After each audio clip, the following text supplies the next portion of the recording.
Welcome to the Subjective Professor podcast, where we reject coercion and hypocrisy.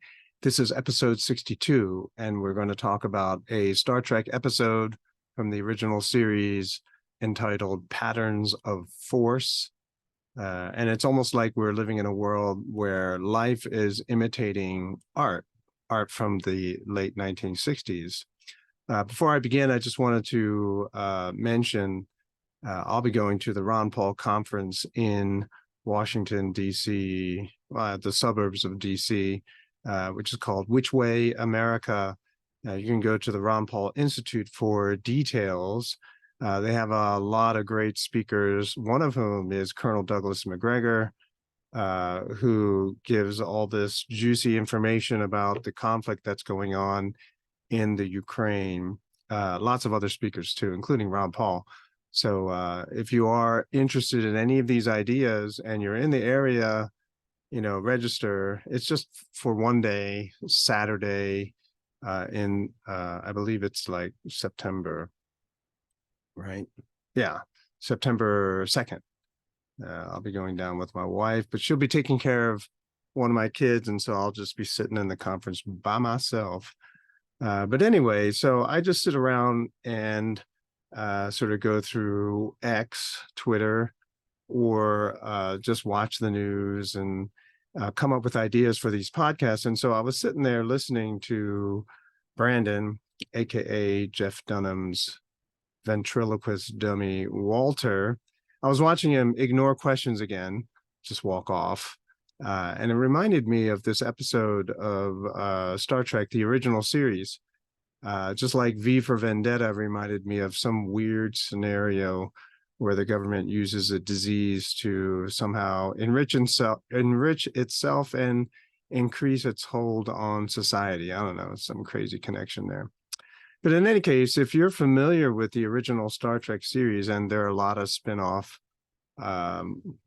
sort of series, but the only one that I really watched was the original series and the movies that came as a result. I don't know, call me old-fashioned, I don't know. But anyway, it's a big spaceship that goes and explores the universe, and they encounter strange new worlds and situations which are remarkably similar to phenomena that we have here on Earth, go figure.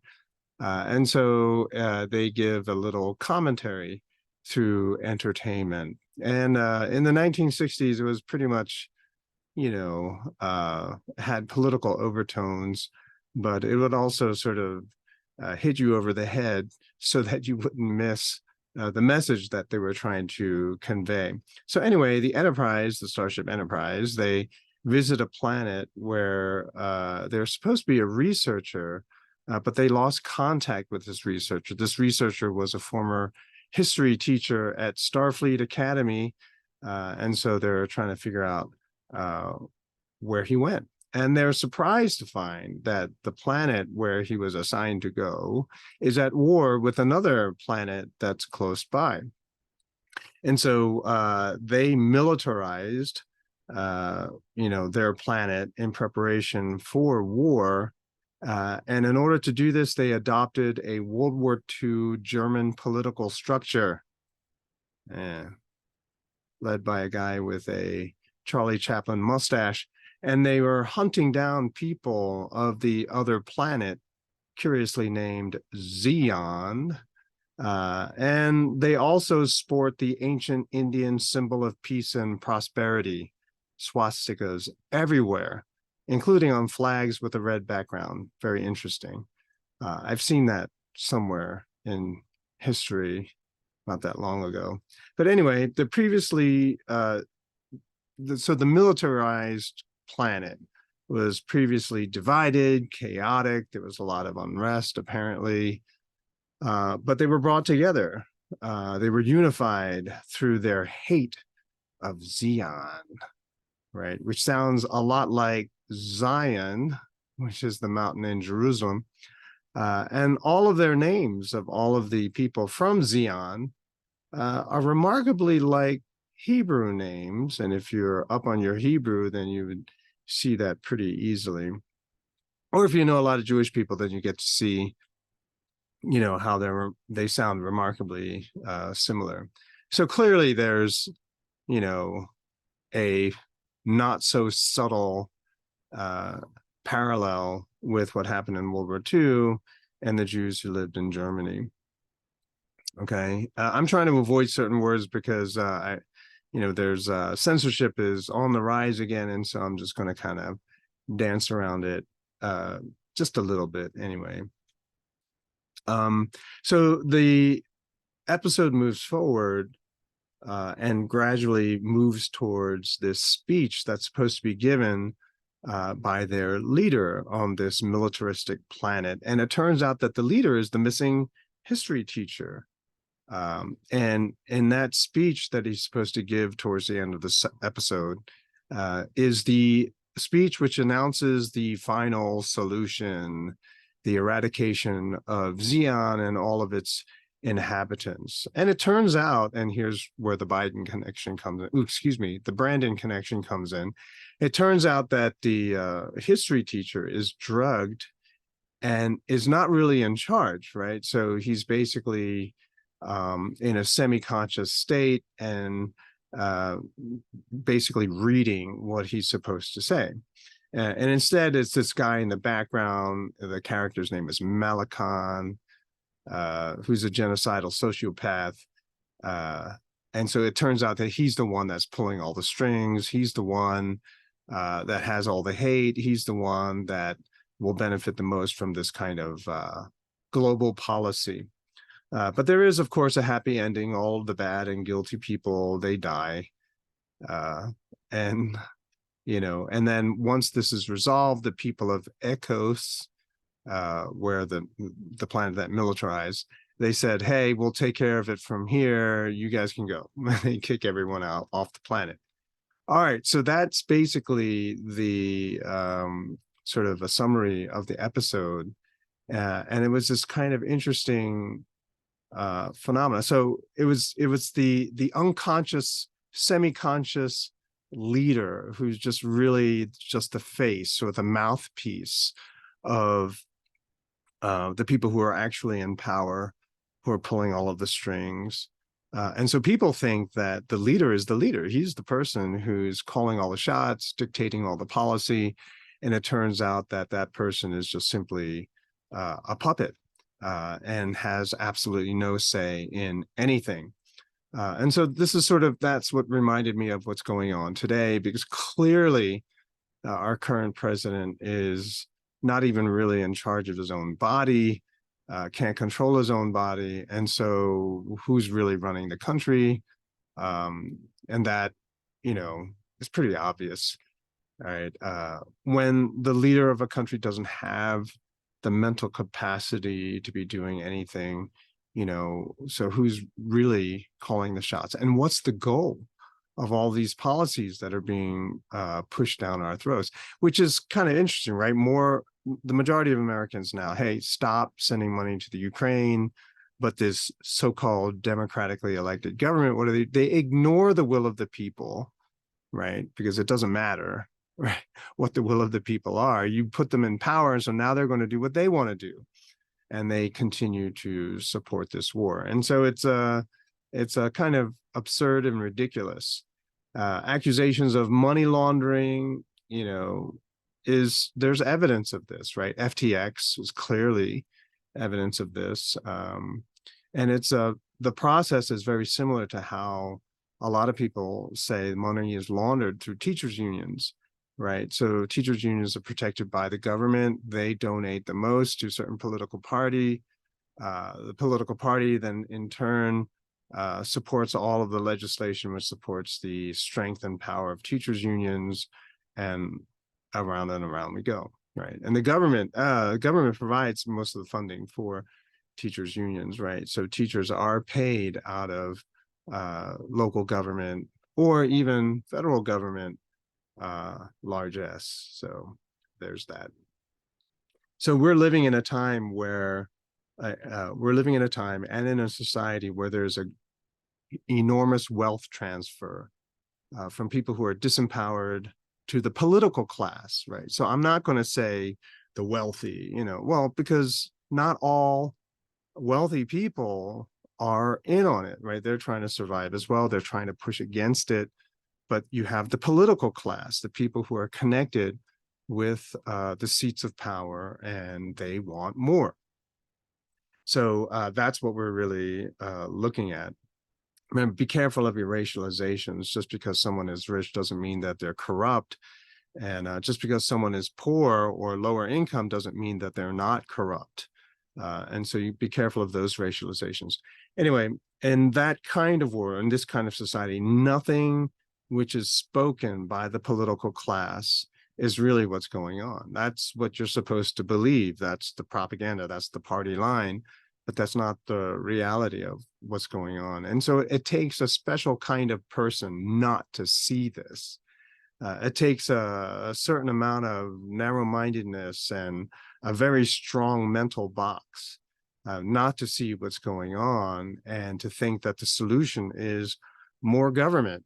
You might want to be very disappointed in them. The second thing I want to point out here is the title of the episode, Patterns of Force, or patterns of coercion. And we know, and this whole podcast is about rejecting coercion as a way or a method to resolve anything. And I've gotten to the age where when I try to fix something or replace something, if you exert force, you generally tend to make things a lot worse, right? If you try to force a light bulb into a socket, or you try to force a screw into a hole, it's going to turn out badly. And so coercion is generally a sign that you're probably not using the best method. And if I understand the episode and the title, like I didn't do any research on this. This is just totally armchair. I enjoyed the series. What was the impression that I got after watching this episode? And so for myself, we should look for patterns, right? Patterns of coercion. And this is kind of important because these days the visual symbols are largely ignored, or they're only used or seen when it's convenient for people who have the loudest voice or who are in positions of power. And so generally it's the bad guys, the people who are up to no good, who are the people who are using force, right? So the good guys, or the people who are the victims or the innocent oppressed, are those who are victimized by the arbitrary use of force and the arbitrary justice system, right? And so the justice system becomes another weapon of coercion in this kind of system, right? So it's not just the open legislation, but then the system which protects the bad laws, upholds a lot of the bad laws, enforces a lot of the bad laws, right? And so you have all of this there, which is essentially a system, an institution of coercion on people who are just trying to live in this world outside of the political realm. And so in this episode, just in case you missed the patterns, they gave you the symbols too, right? So the swastikas, the uniforms, the flags, the salutes, all of this stuff is supposed to guarantee that you don't miss the pattern of force, right? So that's how I grew up. I saw this episode sometime in the 70s, and I was like, well, that's so obvious. I mean, everyone would be able to know who the good guys are and who the bad guys are. I mean, it's just so obvious, right? You just look for the swastika, right? And if we go by that, right? So the more in your face symbolism route, then you should look for people who use those symbols. And you might be shocked to realize and learn that a lot of people in Ukraine, in the Ukraine military, are using those symbols. So what does that say? If all we consume or you consume is the government political propaganda, then you'll ignore those symbols and say, well, they don't really know what it means. Oh my gosh, seriously? Germany invaded the Ukraine in World War II. Okay, they know what the symbols are. So why are they using them? And then that would sort of incentivize you to start looking at the history, what was going on in Ukraine. Why did Russia react in the way that they did, which I won't go into in this episode, right? But there you see the symbols and still people can't see it, right? They refuse to see it. It's like this willful blindness. They refuse to see it, okay? But then you might say, well, what if the symbols aren't there? Well, that's when you have to look for the patterns of force. So Ukraine shuts down opposing political parties. They engage in massive censorship, right? They suspended the election, right? And excuse me, and they go after certain religious institutions. And my guess is that because they're speaking out against the Zelensky regime. And then if we also continue to go by the patterns, well, Antifa would be another example, right? They are using violence to go after people who they identify as fascists. And we talked about Antifa before, right? So they call, and it's in the projection episode, the episode that discusses projecting onto others what you're actually doing. And I think that for shot callers in that area of society, they know what they're doing, right? So they adopted the name anti-fascist so that they can automatically knee-jerk say, if you oppose us, that makes you a fascist because we are the anti-fascists, right? And so they call their opponents, whoever they're going after, as fascists. And so if you didn't know any better, then you're like, oh, okay, they deserve it because they're bad people. These anti-fascists are going after only fascists. But see, that's when you have to use the patterns of coercion. Who is using violence and force to get what they want? Now you're supposed to know who are the bad actors and who are the good actors. And since we're on the topic of, you know, World War II Germany, there are a lot of people in America who say, and I know this is delicate, but it's just frustrating. But some people say, never forget, never forget. And every time I hear that, and right after that, they talk about what to do to not forget. In my head, I'm always like, well, maybe you should try to remember the patterns of force, right? We talked about this in the Machiavelli episode where people justify the ends, right? So the ends justify the means. And if the means are the same methods that were employed by the people you're not supposed to forget, you might be missing something here, right? Just because you are trying to protect yourself, it is possible to duplicate or fall into the same trap that a lot of other people did when they were trying to protect themselves in the past. And so, you know, what we should not forget are the patterns of coercion, the means and patterns of oppression. And we have to realize that the results will be very much similar. There are a couple other nitpicky things that I just have to say, but also kind of as a review as well. Right, but that was pretty controversial. That's enough controversy. I think I'll end the analysis there. But a couple other issues. It comes out that anarchy is mentioned a couple of times. I'm not sure, I can't remember if it was in the episode, but I know that some of the fan pages that I looked at called the Echoes, the militarized planet, as it fell into anarchy, right? And so it's supposed to imply chaotic, There's lots of violence in the streets, there's destruction, vandalism, all that other kind of stuff. But remember, anarchy literally means no leader. And when there is no one calling the shots, then each individual is going to try to make the best choices as they can according to their knowledge and understanding.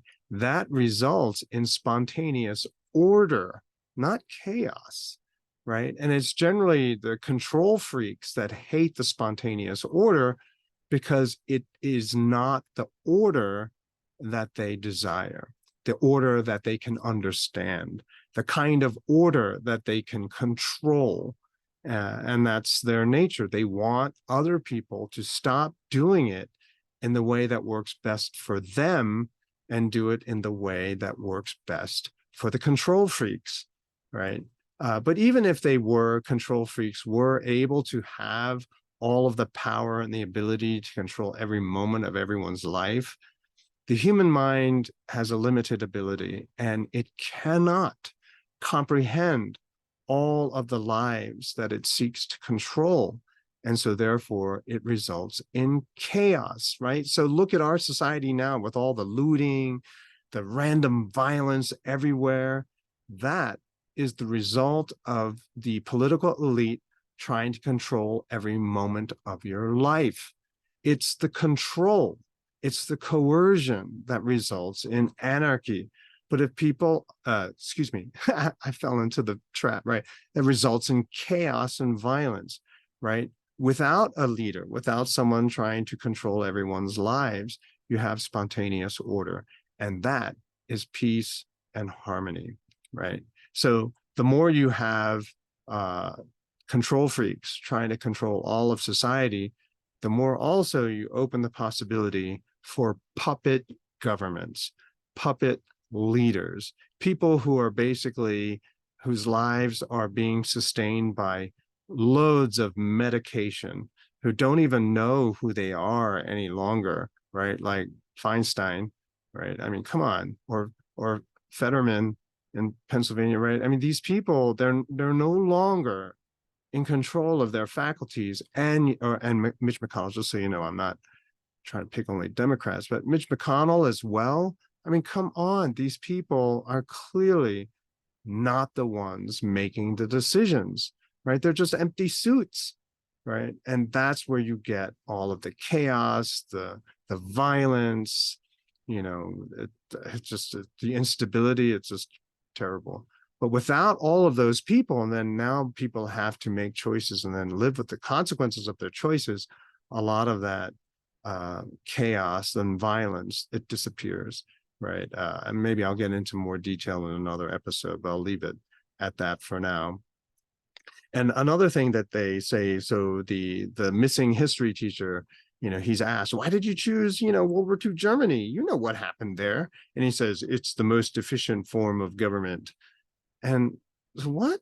It might have been the impression that a lot of people were given through, the way history is taught in America, especially with regards to the World War II, that Germany was just so innovative with the Blitzkrieg and innovating jets and rockets and all this other kind of stuff. And so that was the really efficient government. But see, that form of government is just a form of socialism. It's a form of communism. Even fascism is a sect of communism. So really what we're talking about is central planning. And that's what the control freaks want. They want to control and plan everything.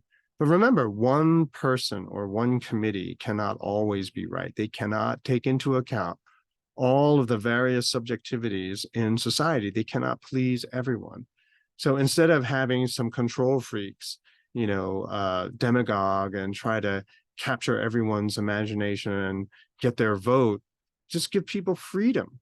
And then the best ideas become known and society achieves or reaches a state of order, which is always open to innovation, which is always open to improvement. There's no need to have a government protecting corrupt special interests against the interests of everybody else in society. If the patterns of force are still invisible to you, and no one is using the symbols, or at least no one is letting you see the symbols that a lot of people are using, like in Ukraine. I mean, I don't think anyone is showing Americans that the Nazis are actually in Ukraine. Then the last resort is you will know them by their fruit. When all else fails, just look at the results of the things that they are doing. And if they say, I'm going to do this, and everything turns out badly, hold them accountable, right? And eventually people will realize that those, right, if there is accountability, then people who are promising lots of things will realize that it's just simply not worth it, because the punishment will be just so bad, right? Because to achieve those things that they promise requires a tremendous amount of coercion, legislation. And when you do that, you just simply have chaos and violence and dissatisfaction. So once again, freedom for the win. And I'll talk to you in the next episode.